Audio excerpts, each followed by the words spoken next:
Hello guys, welcome to Ko Academy. Guys, in this video we'll be talking about a very unique phenomenon in e-commerce, and that is dropshipping. Nowadays, many people are engaged in this business. So what is dropshipping actually? For those of you who want to start a dropshipping business and who don't know how it actually works. So dropshipping consists of many processes, and the first process is that the seller chooses a supplier and product. Now, dropshipping is all about giving and delivering the products to end consumers. But the difference here is that let me tell you broadly that the retailer does not have to store the inventory. When an individual places an order, then that order, for example, if an individual placed an order for 10 chairs, then the retailer does not have to store the inventory. The retailer will just inform the supplier, and the supplier will deliver those 10 chairs to the customer directly. But how does the customer discover the retailer and the product? So for that, the retailer, he needs to choose a supplier. That is, if somebody places an order, then from where he will procure those 10 chairs. So he needs to first ascertain the supplier. Then he needs to, of course, keep in advance as to what product he is going to sell. For example, it could be chairs, it could be tables, it could be headphones, it could be laptop accessories, anything. So seller lists products online.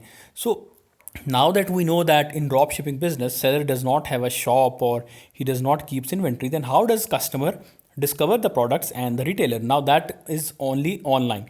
So a retailer basically maintains a website. It could be a blog, it could be a social network page, for example, a page on Facebook, it could be a page on Instagram. So from there, the customers visit the site, and there they see, in our case, 10 chairs, and those are very unique and antique chairs. So the customer will place an order online, and that retailer will then forward that order. That is, the customer orders the product, and then the retailer orders to the wholesaler or the supplier that 10 chairs are needed. Now the supplier, of course, will pack the chairs and ship the chairs directly to the end consumer, not to the retailer. So a step in the supply chain is bypassed actually. Goods are traveling from the wholesaler to the end consumer. Okay, goods do not have to first come to the retailer and then to the consumer. So that is the idea about drop shipping, that goods are shipped and dropped directly to the customer. Now, in dropshipping, the seller handles customer service. Now, this could be a disadvantage because a seller does not have control over inventory. A seller does not know whether the chairs will be damaged or not. That only wholesaler knows this. But when there is a complaint, for example, a customer complains that one of the chairs were damaged, then that complaint has to be handled by the dropshipper or the retailer. So he has to handle the customer service. Now, of course, he will have to contact the wholesaler. The one of the chair is bad in condition. So in the long run, of course, when people give reviews on the online website, it reflects badly on that particular drop shipper, that his products are not reliable. But actually, the mistake is from the supplier. But of course, the retailer has to bear the loss for it, or bear the loss of customers for this.